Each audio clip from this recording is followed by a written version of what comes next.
протести посиляться і на території Польщі. Туск не домовився з фермерами. 9 березня прем'єр-міністр Польщі Дональд Туск зустрівся з фермерами, однак ніяких угод досягнуто не було. Водночас фермери заявили про продовження страйків. Про це пише Polsat News. На переговорах Дональд Туск зазначив, що не збирається закривати кордон з Україною, натомість пропонує фермерам підтримку з державного бюджету. Прем'єр сказав, що буде намагатися переконати Єврокомісію щодо зеленого курсу, а щодо кордону, то сказав, що не закриє, повідомив один із фермерів Анджей Собітінський. За його словами, Туск сказав, що допоможе з державних коштів викупити у фермерів надлишок збіжжя і доручив Міністерству сільського господарства порахувати суму. Він додав, що остаточного порозуміння з урядом немає. Слова Туска аграрії взяли до відома і чекають на конкретні рішення. Про припинення протесту і блокади кордону, за його словами, наразі не йдеться. Водночас організатор протестів фермерів Томаш Обшанський зазначив, що під час переговорів із прем'єр-міністром нічого не було домовлено, а глава уряду прийшов ні з чим. Він також заявив, що страйки фермерів продовжаться. Наступний анонсований на 20 березня.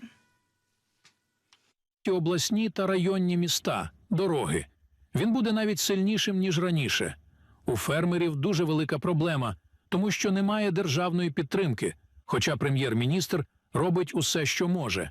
Ми пішли ні з чим, сказав Обшанський. Нагадаю, що наступного тижня Європейська комісія представить нові законодавчі пропозиції для задоволення вимог фермерів-протестувальників. Як повідомлялося, уряд України готовий погодитися на певні обмеження у торгівлі з ЄС для української агропродукції.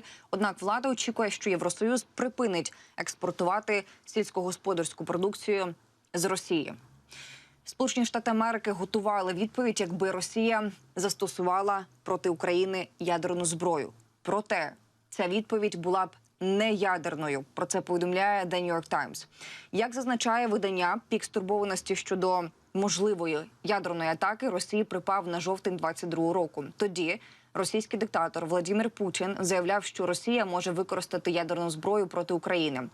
New York Times пише, що протягом кількох тижнів у жовтні 22-го року Білий дім був поглинений кризою. Адміністрація президента США Джо Байдена побоювалася, що Москва може застосувати тактичну ядерну зброю на полі бою. За даними джерел видання, стурбованість Білого дому була настільки великою, що оперативні групи збиралися, щоб визначити, якою могла б бути відповідь США. У Байдена вважали, що відповідь повинна бути не ядерною, але реакція, на думку представників адміністрації президента США, мала бути драматичною. Ймовірно, звичайний напад на підрозділи, які запустили ядерну зброю. У Білому домі вважали, що застосування ядерної зброї у відповідь могли заохотити Путіна та інші авторитарні держави до використання ядерного арсеналу. Скандальний екс-президент США і кандидат у президенти Дональд Трамп назвав чинного президента Джо Байдена ідіотом. Про це Трамп заявив у промові під час зустрічі з прихильниками у Джорджії. Він звинуватив Байдена у тому, що він неспроможний гарантувати США безпеку. Трамп заявив наступне, цитую його слова. «Якщо у вас був би дійсно здібний президент, як я, то я хочу вам сказати, що ми були б у цілковитій безпеці. Тепер Путін говорить про ядерну зброю. І знаєте чому? Тому що він знає, що президентом США є ідіот, з яким він може впоратися». Кінець цитати. НАТО нині проводить найбільші військові навчання в Європі за часів закінчення Холодної війни. Про це йдеться у матеріалі Le Monde. Видання зазначає, що нині у великомасштабних маневрах Альянсу під назвою Steadfast Defender 24 беруть участь близько 90 тисяч військовослужбовців із 32 країн і не менше 1100 одиниць бронетехніки. У матеріалі йдеться, воєначальники НАТО, які до цього часу не бажали прямо націлюватися на Росію, щоб уникнути будь-якої ескалації, тепер без вагань у своїх сценаріях визначають Москву як ворога, з яким потрібно боротися.